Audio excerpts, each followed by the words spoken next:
Hello everyone, कैसे हैं आप लोग। आज हम ऑर्गेनिक केमिस्ट्री वाली अपनी सीरीज़ को आगे कंटिन्यू करेंगे। आज इस टॉपिक के अंदर हम काफ़ी इंपॉर्टेंट बातें सीखने वाले हैं जो आपके बेसिक्स को बहुत ज़्यादा इम्प्रूव करेंगी। और ये सारी बातें आपको क्लास 11th के अंदर पढ़ा दी जाती है, बट स्टिल आप लोगों को बहुत प्रॉब्लम रहती है।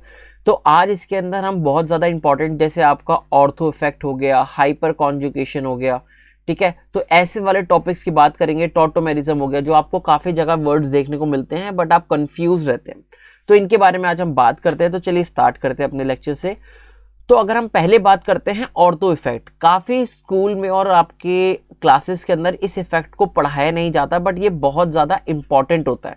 अगर मैं ऑर्थो इफेक्ट्स के बारे में आपसे बात करूँ तो पहली बात आपको इसके लिए क्या याद रखनी है, ये आपके किसके लिए होता है। It is only for aromatic carboxylic acid compound. It is only for aromatic carboxylic acid compound। मतलब बेंजोइक एसिड का नाम सुना है ना आपने, आपको मैंने स्टार्टिंग में बताया था क्या होता है सर। बेंजोइक एसिड, आपकी बेंजीन रिंग हो और उसके ऊपर C डबल बॉन्ड हो, H ग्रुप लगा हो। तो अगर ऐसा कोई चीज़ आपके लगी हुई हो, ग्रुप हो वहाँ पे, तो इसको हम बेंजोइक एसिड बोलते हैं। तो बेसिकली ऑर्थो इफेक्ट आपका इसी चीज़ों के लिए यूज़ किया जाता है। समझ में आई वाली बात, हाँ कि ना बताओ। ठीक, दूसरी चीज़ अगर इसके अंदर बात करें तो देखो ऑर्थो इफेक्ट में होता क्या है। अगर मैं आपको यहाँ पे 3 एग्जाम्पल दूँ ऑर्थो इफेक्ट के अंदर, आपको मैं 3 एग्जाम्पल देता हूँ। जैसे आपने यहाँ लगाया और आपने यहाँ पे लगा दिया कोई भी बल्कि ग्रुप लगा लो, मान लीजिए आपने यहाँ पे OH लगा दिया, ठीक है, आपने यहाँ पे लगा दिया, ठीक है, और आपने यहाँ पर लगा दिया। तो ये क्या है आपका मेटा, ये क्या है आपका पैरा, और ये क्या है बेटा आपका ऑर्थो। अगर मैं इन तीनों की बात करूं कि भैया इन तीनों में सबसे ज़्यादा एसिडिक कौन सा है, तो आप लोग आंसर किस बेसिस पे करने लगोगे कि सर ये आपके इलेक्ट्रॉन को यहाँ पर डोनेट करता है, इसके ऊपर इलेक्ट्रॉन डेंसिटी बढ़ा देगा, ये आपका इलेक्ट्रॉन यहाँ पर माइनस आई इफेक्ट शो करेगा, इलेक्ट्रॉन खींचने की कोशिश करेगा। आप इस बेसिस पे आंसर करोगे। बट मैं आपको यहाँ पे एक बात बता दूं कि जब भी आपका कोई भी बल्कि ग्रुप, जब भी आपका कोई भी बल्कि ग्रुप कहां पर लगाओ सर, हमारा कोई भी बल्कि ग्रुप आपका बेंजोइक एसिड के केस में, इस केस में कोई भी ग्रुप आपका अगर यहां पर लगाओ, ऑर्थो पोजीशन पे कोई भी लगाओ, ऑर्थो पोजीशन पे लगे होने की वजह से ये ऑर्थो वाला आपका मच मोर एसिडिक हो जाता है, किससे, पैरा से और मेटा से। क्या बात बोली मैंने कि जब भी आपका कोई बल्कि ग्रुप ऑर्थो पोजीशन पे लगा हो, किसके ऊपर, आपके कार्बोक्सिलिक एसिड कंपाउंड्स के ऊपर, तो इसी वजह से आपका जो ये वाला ग्रुप होता है, जो ऑर्थो आपका ग्रुप होता है, ये क्या हो जाता है, मोर एसिडिक हो जाता है। समझ में आ गई ये वाली बात, बताओ क्लियर है कि नहीं, हाँ कि ना। ठीक है, अब किसी ने पूछा कि सर ऐसा क्यों होता है, ऐसा आपका कंटेन क्यों हो जाता है। ये बेटा एक्चुअल में होता किस वजह से है, क्योंकि यहाँ पर आपका ये वाला ग्रुप है ना, इसके अंदर जो आपका कैटायन मौजूद रहता है, ये वाला, ठीक है, ये वाला आपका जो कैटायन आपका यहाँ पे सॉरी अनायन जो मौजूद होता है, और यहाँ पर जो बल्कि ग्रुप लगा होगा आपका इसके ऊपर, इनके बीच में क्या होती है बेटा, आपकी स्टेरिक हिंड्रेंस होती है। क्या होती है बेटा, इसके अंदर स्टेरिक हिंड्रेंस होती है, जिस वजह से आपका ये वाला OH और इन दोनों में से आपका क्या आ जाता है, एक आपका आउट ऑफ द प्लेन आ जाता है, और जिस वजह से ये आपका मोर एसिडिक बन जाता है। इतनी ज़्यादा बातें टेक्निकल आपको जाने की ज़रूरत नहीं है, बस आप ये बात ध्यान रखिएगा कि जब भी सर आपका इस वाली पोजीशन के ऊपर आपका क्या लगा हो, बल्कि ग्रुप लगा हो, आपका क्या लगा हो, बल्कि ग्रुप लगा हो, उस बल्कि ग्रुप लगे होने की वजह से क्या होता है, ये आपका जो ऑर्थो कार्बोक्सिलिक एसिड के कोई भी कंपाउंड्स हो वो क्या हो जाते हैं, मोर एसिडिक हो जाते हैं। और सर बल्कि ग्रुप में कौन कौन से मौजूद हो सकते हैं, आपका कोई भी एल्काइल मौजूद हो, आपका कोई भी NO2 ग्रुप हो, आपका OH ग्रुप हो, आपके हेलोजेंस हो, क्लोरीन ब्रोमीन कुछ भी हो आपका, ठीक है, जैसे कोई भी ग्रुप जो माइनस आई इफेक्ट दिखाते हैं, उनकी वजह से आपका ये एसिडिक बन जाता है। क्लियर हो गई बात। तो मैं अगर इसको सम अप करूं तो मैंने क्या बोला, ऑर्थो इफेक्ट क्या होता है आपका, आपके एरोमेटिक कंपाउंड्स के लिए होता है जो कार्बोक्सिलिक एसिड के साथ लगे होते हैं, और जब भी आपका इस बेंजोइक एसिड के साथ ऑर्थो पोजीशन पे कोई ग्रुप लगा होता है वो सबसे ज्यादा ऑटोमेटिकली आपका क्या हो जाता है, बहुत ज्यादा एसिडिक हो जाता है as comparison to para and meta. समझ में आ गई वाली बात? बताओ, एक सेकेंड हो रही है। I didn't catch that. Could you try again? चलो, ये चीज समझ में आ गई आपको। चलिए आगे चलते हैं। अब जैसे आपको यहाँ पर मैं अगर एक आध क्वेश्चन कराने की बात करूँ, आप क्वेश्चन करने से पहले आप ये वाला समझ लीजिए। चलिए आपको यहाँ पर मैंने करा दिया, एक क्वेश्चन करते हैं यहाँ पे जिससे आपको थोड़ा सा और आइडिया हो जाए। यहाँ पे आपने बेंजोइक एसिड लिखा, ठीक है, यहाँ पे आपने क्या करा, ऑर्थो ही पोजीशन पे एक ग्रुप लगा दिया।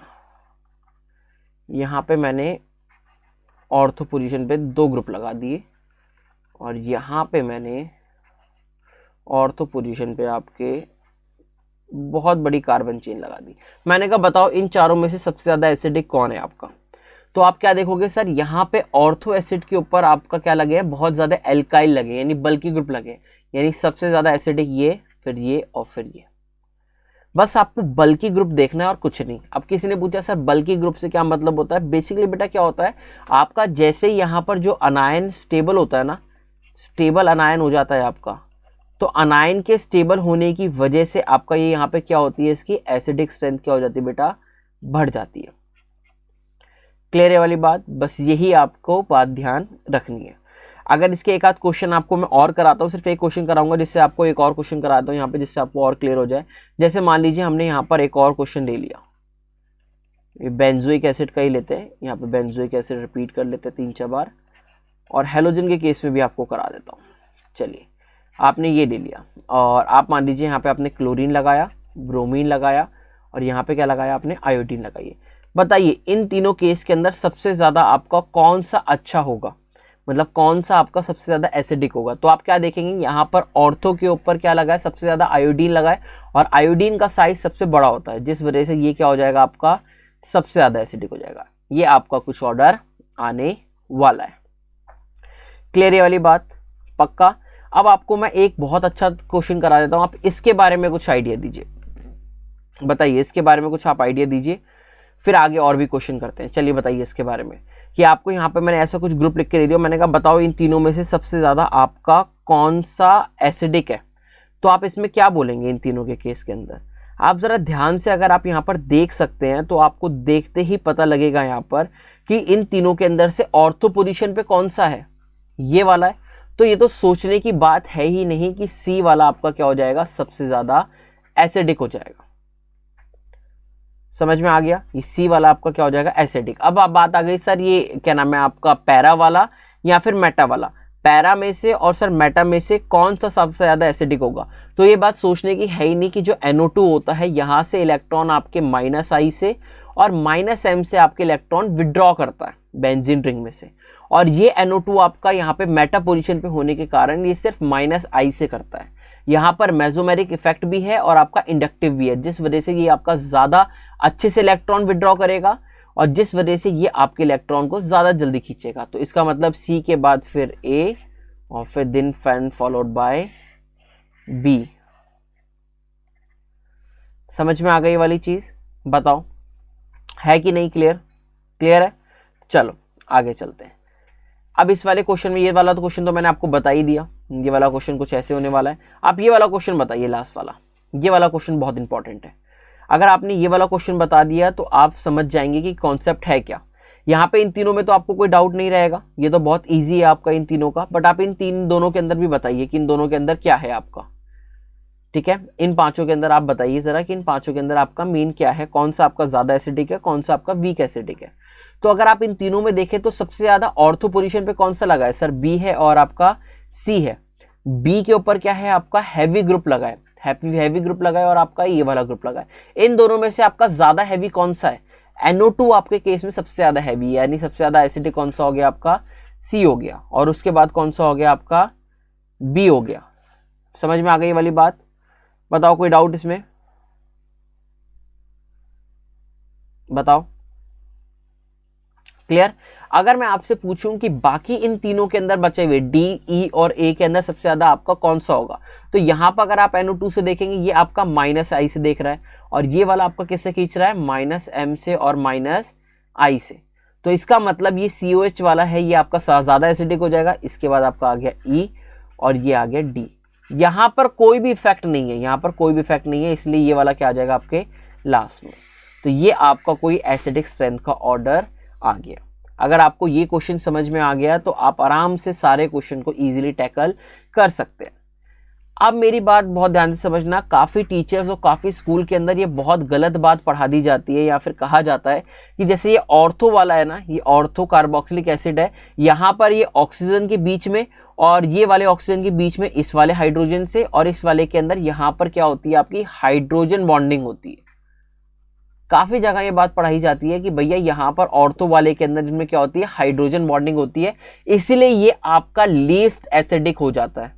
जो ये बात आपकी गलत है, ये कहीं पर भी आपकी ये बात नहीं मेंशन है। हाइड्रोजन बॉन्डिंग यहाँ पर नहीं होती है, क्योंकि बल्कि होने की वजह से ये वाला जो ऊपर वाला ग्रुप है आपका आउट ऑफ प्लेन आ जाता है। तो अगर आपको कहीं पर हाइड्रोजन बॉन्डिंग का ऐसे आपको बताया जा रहा हो कि भैया इनके बीच में हाइड्रोजन बॉन्डिंग हो जाती है, वो आपका गलत कॉन्सेप्ट है। दूसरी चीज बोला जाता है कि यहां पर आपकी 7 मेंबर्ड रिंग बनने की वजह से भी आपका ये ज्यादा स्टेबल हो जाता है, जो कि ये बात भी आपकी गलत है। स्टेबिलिटी इसके अंदर प्रोवाइड होती है, बट वो एसिडिटी से होती है। 7 मेंबर्ड रिंग से आपका कोई कॉन्सेप्ट इससे रिलेटेड नहीं है। 7 मेंबर्ड रिंग बन रही है, 6 यहाँ पर है और 1 यहाँ पर है, पर आपको ये दोनों चीजें आपको काफी जगह पढ़ाई जाएंगी जो आपकी गलत है। ये बात मैं आपको अभी यहाँ पे क्लियर कर रहा हूं। क्लियर हो गई वाली बात, पक्का। चलिए आगे चलते हैं। अब हम बात करते हैं अपने हाइपर कॉन्जुगेशन के बारे में। हाइपर कॉन्जुगेशन को आप एक और नाम से भी जानते हैं, जिसको आप क्या बोलते हैं, डीलोकलाइजेशन ऑफ सिग्मा बॉन्ड, या फिर नो बॉन्ड रेजोनेंस, या फिर सिग्मा पाई कॉन्जुगेशन। आप सभी इन नाम से जानते होंगे इनको। अगर मैं हाइपर कॉन्जुगेशन की बात करूं तो हाइपर कॉन्जुगेशन होता क्या है आपका, यहां पर सिग्मा बॉन्ड की डीलोकलाइजेशन होती है। रेजोनेंस में क्या था कि वहां पर पाई बॉन्ड की आपकी डीलोकलाइजेशन होती थी, यहां पर आपकी सिग्मा बॉन्ड की डीलोकलाइजेशन होती है। अब सर सिग्मा बॉन्ड का कैसे होगा, यहां पर एक कंडीशन होती है, क्या होती है कि जब तक आपका यहां पर एटलीस्ट 1 CH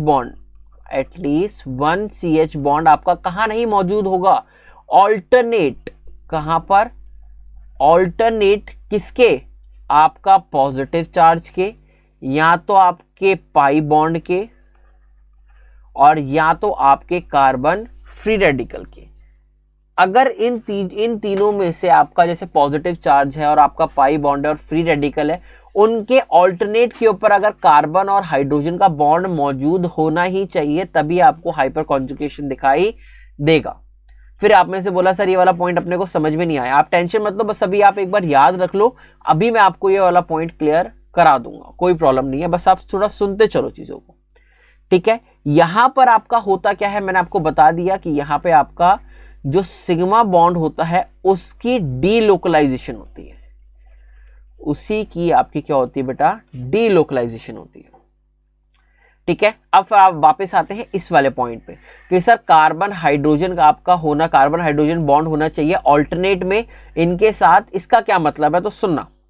यहां पर आप देखिए पॉजिटिव चार्ज है, ये आपका कार्बन और पॉजिटिव चार्ज है, और इस पॉजिटिव चार्ज के साथ आपको यहां पर क्या देखने को मिल रहा है, एक कार्बन हाइड्रोजन बॉन्ड। तो इस कार्बन हाइड्रोजन बॉन्ड, मैंने आपको क्या बोला कि जब भी आपको कार्बन और पॉजिटिव चार्ज दिखाई दे, उसके साथ अगर ऑल्टरनेट में कार्बन और हाइड्रोजन का बॉन्ड हो, तो यहां पर आपको हाइड्रोजन आपको यहां पर हाइपर कॉन्जुगेशन दिखाई देगा। अब सर इसका क्या मतलब है, तो इसका मतलब आप समझिएगा। यहां पर ये हाइड्रोजन होता है, ये हाइड्रोजन क्या करता है, यहां से ये हाइड्रोजन निकल जाता है, और हाइड्रोजन अपने ये जो 2 इलेक्ट्रॉन्स हैं, ये 2 इलेक्ट्रॉन्स यहां पर छोड़कर जाता है। क्या बोला मैंने, मेरी बात दोबारा सुनना। यहां पर आपका ये आपका एक बॉन्ड है, तो बॉन्ड के अंदर 2 इलेक्ट्रॉन है, ये 2 इलेक्ट्रॉन आपके यहां पर छोड़कर ये हाइड्रोजन निकल जाता है, ठीक है। तो यहां पर आपका क्या कंपाउंड बनेगा, जरा आप देखना, कार्बन ये आपका ऐसा कुछ था, ठीक है।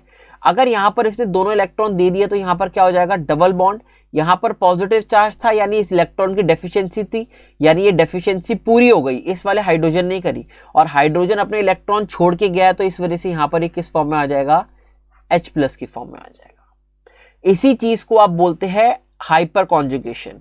यहाँ पर सिग्मा बॉन्ड देख रही है, कौन सा बॉन्ड था, सिग्मा बॉन्ड था, और सिग्मा बॉन्ड ने अपने इलेक्ट्रॉन देके यहाँ पर किसकी फॉर्मेशन करी, पाई बॉन्ड की फॉर्मेशन करी। तो इसको ही आप सिग्मा पाई कॉन्जुगेशन भी बोलते हैं, या फिर आप इसे सिग्मा बॉन्ड डीलोकलाइजेशन भी बोलते हैं, या फिर आप इसे हाइपर कॉन्जुगेशन के नाम से भी जानते हैं। अब मैंने दूसरी चीज क्या बोली थी, फ्री रेडिकल के साथ अगर आपका कार्बन फ्री रेडिकल मौजूद हो तो उसके साथ भी आपका ये हो सकता है। तो फ्री रेडिकल के ऑल्टरनेट में कार्बन और सिग्मा बॉन्ड मौजूद हो और यहाँ पे आपका हाइड्रोजन मौजूद हो तो हो सकता है। कैसे होगा सर, यहाँ पे क्या कर रहा है, एक सिग्मा बॉन्ड है ना आपका, एक इलेक्ट्रॉन यहाँ मौजूद है और दूसरा इलेक्ट्रॉन यहाँ पर है, तो यहाँ पे क्या करता है, ये वाला हाइड्रोजन जो होता है ये क्या करता है, अपना एक इलेक्ट्रॉन लेके, सिर्फ अपना एक इलेक्ट्रॉन लेके यहाँ से जाता है और यहाँ पे H रेडिकल की फॉर्म में आ जाता है। ये जो दूसरा आपका इलेक्ट्रॉन है वो यहाँ पर इलेक्ट्रॉन आता है और ये वाला इलेक्ट्रॉन आता है, और क्या बनाते हैं, दो इलेक्ट्रॉन मिलने की वजह से यहाँ पे क्या बन जाता है, एक बॉन्ड बन जाता है। तो जरा आप ध्यान से देखेंगे तो आपको ये चीज कुछ दिखने को दिख रही थी, यहाँ पर एक रेडिकल ये लेके यहाँ पर, अच्छा एक सेकेंड, ये थोड़ा मैंने यहाँ बॉन्ड बना दिया, बॉन्ड नहीं बनाना चाहिए था। यहाँ पर ये हाइड्रोजन आपका रेडिकल लेके अलग हो चुका है और यहाँ पर एक इलेक्ट्रॉन इस वाले कार्बन का और एक इलेक्ट्रॉन आपके इस वाले कार्बन का, जिस वजह से यहाँ पर क्या हो जाता है, आपका बॉन्ड फॉर्मेशन हो जाता है, डबल बॉन्ड फॉर्मेशन। और तीसरा वाला मैंने आपको बताया था कि अगर पाई बॉन्ड के साथ ऐसा हो तो भी ऐसा हो सकता है। तो कैसा होगा, यहाँ पर ये इलेक्ट्रॉन इधर की तरफ आ गया, ये हाइड्रोजन अब यहाँ से बाहर निकल गया, अपने इलेक्ट्रॉन यहाँ पे देके चला गया, तो क्या बन जाएगा, अगर आप यहाँ पे बनाना चाहें तो ये सिंगल बॉन्ड होगा, अगर आप बनाना चाहें तो क्या होगा, देखिएगा यहाँ पर आपका H+ हो गया और ये दो इलेक्ट्रॉन थे वो आपके यहाँ पर आ गए, तो यहाँ पे आपका डबल बॉन्ड बन गया और यहाँ पे क्या आ गया, नेगेटिव चार्ज। ठीक है, तो आपको कंडीशन आई होप आप समझ गए होंगे कि क्या कंडीशन थी, कि आपके कार्बन और हाइड्रोजन बॉन्ड आपका मौजूद होना चाहिए ऑल्टरनेट किसके साथ, या तो आपका क्या हो, पॉजिटिव चार्ज हो, या तो आपका फ्री रेडिकल हो, और या तो आपका क्या हो, पाई बॉन्ड हो। तो पाई बॉन्ड के साथ या फिर फ्री रेडिकल या पॉजिटिव चार्ज के साथ आपका ये CH बॉन्ड मौजूद होगा तो वहां पर हाइपर कॉन्जुगेशन आपको देखने को मिलेगी। समझ में आ गई वाली बात, बताओ, क्लियर। चलो अब यहां पर आप देखेंगे कि इन हाइपर कॉन्जुगेशन H+ और H dot exist without any bond. ये बात आपने अभी देखी कि ये H+ आपका और H+, H0 और आपका ये वापस H+ यहाँ पे इन्होंने कोई बॉन्ड के साथ एग्जिस्ट करा नहीं, ये तीनों आपके अलग पड़े हुए, तो यानी ये आपके विदाउट एनी बॉन्ड, कोई भी बिना बॉन्ड के एग्जिस्ट करते हैं, इसीलिए इसको क्या बोला जाता है, नो बॉन्ड रेजोनेंस के नाम से भी जाना जाता है। समझ में आ गई वाली बात, पक्का, ठीक है। चलो अगला पॉइंट पढ़ते हैं। Hyperconjugation only take place when at least one alpha hydrogen is present in conjugation with carbon plus और आपका कार्बोकैटायन, कार्बन फ्री रेडिकल या पाई बॉन्ड। मतलब मैं आपको क्या कह रहा हूं, ये अनायन के केस में नहीं होता। अल्फा हाइड्रोजन के बारे में याद है आपको, मैंने बताया था, अगर आप लोगों को याद है, जैसे आप यहाँ पे पीछे देख सकते हैं, जैसे मैंने आपका ये वाला चीज बनाया तो यहाँ पर कार्बन प्लस था, तो अगर मैं कार्बोकैटायन आपका ये वाला है तो ये वाला कौन सा कार्बन होगा, आपका अल्फा कार्बन, और ये वाला कौन सा कार्बन होगा बेटा, आपका बीटा कार्बन। तो ये कहना क्या चाहता है कि आपके अल्फा कार्बन के ऊपर हाइड्रोजन मौजूद होने जरूरी है। अगर यहां पर कार्बन और हाइड्रोजन यहां पर मौजूद होंगे, कार्बन हाइड्रोजन के बीच में बॉन्ड मौजूद होगा, तभी यहां पर हाइपर कॉन्जुगेशन टेक प्लेस होगी। समझ में आ गया। अब जैसे आप यहाँ पर देख सकते, और आपको एक और बात यहाँ पे ध्यान रखनी है कि जितने ज्यादा हाइपर कॉन्जुगेशन के स्ट्रक्चर बनेंगे उतनी ज्यादा उस कंपाउंड की स्टेबिलिटी होगी, और ये बात आप लोगों को पता ही है कि जितने ज्यादा आपके स्ट्रक्चर बने उतनी ज्यादा आपकी अच्छी स्टेबिलिटी होती है। ये बात आप ऑलरेडी पढ़ चुके हैं। चलिए, तो अगर आपका ये अल्फा हाइड्रोजन का कैसे है, अगर इस कॉन्सेप्ट को देखें जरा हम ध्यान से, तो ये आपका कार्बन फ्री रेडिकल पॉजिटिव, और यहां पे अगर अल्फा की बात करें तो अल्फा हाइड्रोजन कौन सा है, इसके जस्ट बगल वाला कार्बन आपका अल्फा कहलाता है। और यहां पे कितने हाइड्रोजन दिख रहे हैं आपको, 1 2 3, तो यहां पर 3 हाइड्रोजन दिख रहे हैं, तो यहां पर 3 बार आपका यहां पर रेजोनेटिंग या फिर यहां पर हाइपर कॉन्जुगेटिंग स्ट्रक्चर बनेगा। कैसे बनेगा? पहली बार में क्या होगा, जरा ध्यान से देखिएगा आप। यहाँ पे ये वाला हाइड्रोजन है, ये वाला हाइड्रोजन क्या करेगा, यहां से निकल जाएगा और अपने इलेक्ट्रॉन यहां पर दे जाएगा। तो ये क्या बन गया आपका यहाँ पर H+, और ये इलेक्ट्रॉन दे के गया तो यहाँ पर क्या बन गया आपका डबल बॉन्ड। दूसरी बार में क्या होगा, दूसरी वाले केस में आपका यहाँ पे देखेंगे, अगर आप दूसरे वाला केस ध्यान से देखेंगे तो दूसरे वाले केस में क्या होने वाला है कि ये वाला हाइड्रोजन यहाँ से निकल जाएगा और अपने इलेक्ट्रॉन यहाँ पर दे के चला जाएगा। तो अगर ये वाला हाइड्रोजन आपका यहाँ से गया है तो यहाँ पर डबल बॉन्ड दे गया और यहाँ पर क्या फॉर्म में आ गया आपका H+ की फॉर्म में आ गया। सेम आपका इसके साथ होगा अगले वाले केस में और अपने इलेक्ट्रॉन यहाँ पर दे के चला जाएगा। दैट मीन्स यहाँ पर आपका H+ आ जाएगा। ठीक है, तो यहां पर कितने आपके हाइपर कॉन्जुगेशन वाले स्ट्रक्चर बने, 3 बने, और यहां पर अल्फा हाइड्रोजन थे भी कितने, 3 थे। तो जितने आपके अल्फा हाइड्रोजन होंगे, जितने आपके अल्फा हाइड्रोजन होंगे उतने ही आपके हाइपर कॉन्जुगेशन स्ट्रक्चर्स बनेंगे। इस बात को आप नोट करके लिख लेना कहीं भी। समझ में आ गई वाली बात? पक्का। और जितने ज्यादा हाइपर कॉन्जुगेशन वाले स्ट्रक्चर होंगे उतने ज्यादा आपकी अच्छी स्टेबिलिटी होगी। आई होप ये बात क्लियर हो गई होगी आपको। अगर नहीं हुई तो वीडियो को बैक कीजिए और दोबारा देखिए, आपको क्लियर पक्का हो जाएगी। यहां पे मैंने आपको बता दिया कि number of hyper conjugation structure कितने बनेंगे, जितने ज्यादा आपके अल्फा हाइड्रोजन होंगे किसी भी कार्बन पॉजिटिव फ्री रेडिकल और पाई बॉन्ड के साथ, उतने ही आपके हाइपर कॉन्जुगेशन के स्ट्रक्चर बनेंगे। पीछे वाले केस में 3 अल्फा हाइड्रोजन थे, इसी वजह से 3 स्ट्रक्चर बने। और दूसरी चीज, स्टेबिलिटी आपकी किसी मॉलिक्यूल की डिपेंड करेगी कि कितने ज्यादा उसके अंदर नंबर ऑफ हाइपर कॉन्जुगेशन वाले स्ट्रक्चर बनेंगे। और हाइपर कॉन्जुगेशन स्ट्रक्चर किस पे डिपेंड करते हैं कि कितने ज्यादा नंबर ऑफ अल्फा हाइड्रोजन होंगे। इसी चीज को आप हाइपर कॉन्जुगेशन के नाम से जानते हैं। अब आपको मैंने हाइपर कॉन्जुगेशन के जितने भी कॉन्सेप्ट थे वो मैंने आपको करा दिए। अब आप जितनी ज्यादा इसकी प्रैक्टिस करेंगे उतना ज्यादा आपके लिए अच्छा है। ठीक है, अगर हम बात करें ऑर्डर ऑफ इफेक्टिवनेस की, ये सर अभी तो हमने इतने सारे ऑर्डर पढ़े, कहीं पर हाइपर कॉन्जुगेशन, कहीं पर रेजोनेंस, तो क्या ऑर्डर क्या होगा, कहीं पर आपका -i लग रहा होता है, कहीं पर आपका +m लग रहा होता है। तो सर हम किसको प्रेफरेंस दें और किसके बेसिस पे आंसर करें? तो यहां पर मैं आपको एक रूल बता रहा हूं। आपको मैंने टॉपिक नहीं पढ़ाया, ये छोटी क्लासेस में 11th क्लास में पढ़ाया जाता है, एरोमेटिसिटी। ठीक है, हकल्स रूल वगैरह। तो अगर एरोमेटिसिटी जहां पर आ रही है वो आपका क्या होगा, सबसे ज्यादा इफेक्टिव होगा, देन फॉलोड बाय इलेक्ट्रोनेगेटिविटी, उसके बाद रेजोनेंस, फिर आप बात करेंगे हाइपर कॉन्जुगेशन की, और उसके बाद आएगा आपका सबसे लास्ट इंडक्टिव इफेक्ट। एरोमेटिसिटी, उसके बाद इलेक्ट्रोमैग्नेटिक, जितने भी इफेक्ट हो गए आपके, इलेक्ट्रोमैग्नेटिक इफेक्ट हो गए या फिर इसको आप मेसोमेरिक इफेक्ट भी बोलते हैं, फिर आपका रेजोनेंस, हाइपर कॉन्जुगेशन और इंडक्टिव इफेक्ट। ये आपको बहुत कम बुक्स में देखने को मिलेगा और आपको इसी ऑर्डर को फॉलो करते हुए आंसर्स करने। काफी जगह ये वाले बच्चे, बेसिकली IIT वाले बच्चों को ऐसा होगा, CBSE वाले बच्चे ऐसी चीज पे नहीं फंसेंगे जहां पे रेजोनेंस से आंसर कुछ और आ रहा होगा और एरोमेटिसिटी से आंसर कोई और आ रहा होगा। तो अगर आपका जो एरोमेटिसिटी से आंसर आ रहा होगा आप उसको ज्यादा प्रायोरिटी देंगे एज कंपेरिजन टू रेजोनेंस। ठीक है, ये आपका ऑर्डर रहता है। क्लियर हो गई बात? चलिए आगे चलते हैं। अब आपको इलेक्ट्रोमैग्नेटिक इफेक्ट के बारे में भी थोड़ी सी मैं बातें बता देता हूं, क्योंकि इलेक्ट्रोमैग्नेटिक इफेक्ट और मेसोमेरिक इफेक्ट को बच्चे दोनों एक ही समझते हैं। ये दोनों एक्चुअल में होते अलग अलग है। अगर मैं इलेक्ट्रोमैग्नेटिक इफेक्ट की बात करूं तो इलेक्ट्रोमैग्नेटिक इफेक्ट क्या होता है कि जहां पर आपका beta complete delocalization of pi electron take place करे उसको हम इलेक्ट्रोमैग्नेटिक इफेक्ट बोलते हैं। When the complete delocalization of pi electron take place in the presence of attacking reagent, एक अटैकिंग रिएजेंट आ रहा है और उसकी प्रेजेंस में जब आपका पाई इलेक्ट्रॉन का डीलोकलाइजेशन हो जाए, ऐसे इफेक्ट को क्या बोलते हैं? इलेक्ट्रोमैग्नेटिक इफेक्ट बोलते हैं। मैंने क्या बोला? अटैकिंग रिएजेंट की प्रेजेंस में। अगर अटैकिंग रिएजेंट वहां पर नहीं है तो वहां पर डीलोकलाइजेशन नहीं हो रहा, और अटैकिंग रिएजेंट जैसे ही दिखाई दिया और वहां पर डीलोकलाइजेशन हुआ, ऐसे इफेक्ट को हम क्या बोलेंगे? इलेक्ट्रोमैग्नेटिक इफेक्ट बोलेंगे। दूसरी चीज, it is a temporary effect, permanent effect नहीं है, ये आपका एक जस्ट टेम्पररी इफेक्ट है। अब यहां पे मैं दो चीजों की बात कर रहा हूं, अभी बस एज ऑफ नाउ के लिए सिर्फ 2 मिनट के लिए आप याद कीजिएगा। आपको मैं अभी रिएक्शन के माध्यम से समझाऊंगा तो सारी चीजें क्लियर हो जाएंगी। तो यहां पर अगर आप प्लस इफेक्ट की मैं बात करूं कि कहीं पर आपका प्लस इफेक्ट दिख रहा हो तो उसका मतलब क्या है कि जहां पर जब आपका अटैकिंग रिएजेंट आ रहा हो तो अटैकिंग रिएजेंट आने वाला क्या करता है? When attacking reagent attacked on that atom which is gaining electron, जो इलेक्ट्रॉन गेन कर रहा हो, अगर उस पे आपका अटैकिंग रिएजेंट अटैक करे तो मैं क्या बोलूंगा कि अटैकिंग रिएजेंट वहां पर आपका +C इफेक्ट दिखा रहा है। और अगर आपका अटैकिंग रिएजेंट उस वाले एटम पे अटैक करे जहां पर वो इलेक्ट्रॉन को लूज कर रहा हो जो एटम, उसको आप क्या बोलेंगे, -C इफेक्ट बोलेंगे। आपने बोला सर ये बात समझ में नहीं, अभी समझ में आ जाएगी, बस समझना। यहां पे मैंने आपका एक एग्जांपल लिया, यहां पे मैंने आपको प्रोपीन बनाया है और H+ और ये Cl- लिया है।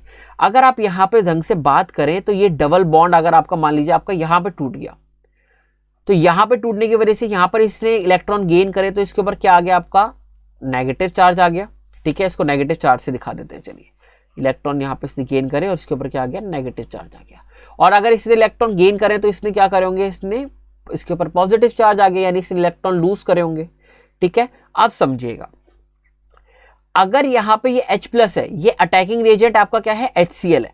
अगर यहाँ पे इस HCl ने, इस H ने किस पे अटैक करा, अगर इस H ने आपके अटैक करा इलेक्ट्रॉन गेन करने वाली स्पीशीज पे, पीछे ध्यान से पढ़ना कि जब आपका अटैकिंग रिएजेंट किस पे अटैक करे, इलेक्ट्रॉन गेन करने वाली स्पीशीज पे, तो वो कौन सा इफेक्ट दिखा रहा होता है, +C। अगर इस H+ ने आपके इस पे अटैक करा इलेक्ट्रॉन गेन वाली को, तो मैं क्या बोलूंगा, ये कौन सा इफेक्ट दिखा रहा है, आपका +C इफेक्ट दिखा रहा है। समझ में आ गया। और ये Cl आपका Cl- यानी जब अटैकिंग रिएजेंट ने आपको किस पे अटैक करा, इलेक्ट्रॉन लूज करने वाली स्पीशीज पे, तो ये कौन सा दिखा रहा है, आपका -C इफेक्ट।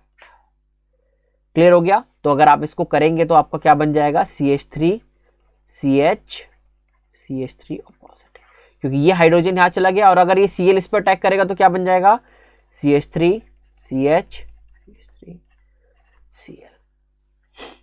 क्लियर हो गई वाली बात, बताओ पक्का। बस +C और इसकी बात है, आपसे ज्यादा नहीं पूछेंगे CBSE में। बस मेरे को आपका था कि मैं आपको यहाँ पे डिफरेंस क्लियर करा दूं, जिससे आपको चीजें पता लग जाए। चलो अगली बात करते हैं टॉटोमेरिज्म की। ये आपको कार्बोक्सिलिक एसिड में बहुत यूज करेगा ये टॉटोमेरिज्म। ये बेसिकली क्या होता है, आपका एक स्ट्रक्चरल आइसोमेरिज्म होता है, जहां पे आप इंटर कन्वर्जन करते हैं, किसकी, फंक्शनल ग्रुप्स की करते हैं। फंक्शनल ग्रुप्स की इंटर कन्वर्जन कैसे, by oscillation of hydrogen ion. अब सर हाइड्रोजन आयन की कैसे आपकी यहां पर होती है, वो आप समझिएगा। जैसे आपके सामने ये कंपाउंड दिया है, ये आपका जनरली कैसे लिखा होता है, ये ऐसे लिखा होता है CH3, यानी ये कीटो फॉर्म है आपकी। तो इसको मैंने ऐसे लिख लिया। अगर मैं यहाँ पर टोटोमेरिज्म करवाना चाहूँ तो एक्चुअल में होगा क्या, ये आपकी कीटो फॉर्म है।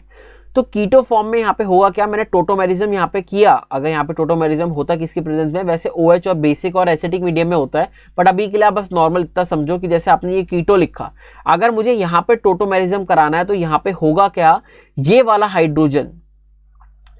हाइड्रोजन आपका किसके पास आ जाता है, ये वाला हाइड्रोजन आपके इधर आ जाता है, और ये डबल बॉन्ड की शिफ्टमेंट यहां हो जाती है। तो डबल बॉन्ड यहां था, यानी ये आपका इधर था, और डबल बॉन्ड की शिफ्टमेंट आपने यहां कर दी, और इस हाइड्रोजन की आपने शिफ्टमेंट यहां कर दी।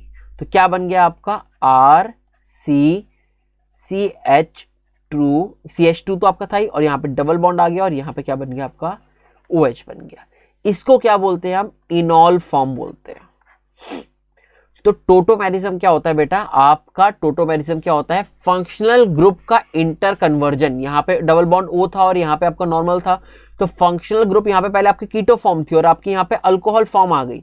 तो फंक्शनल ग्रुप का इंटर कन्वर्जन कैसे, हाइड्रोजन को ऑसिलेट करा के, ऑसिलेशन ऑफ हाइड्रोजन को ऑसिलेट करा के आपने ऐसे जब किया, तो इसको हम क्या बोलते हैं, टोटोमेरिज्म बोलते हैं।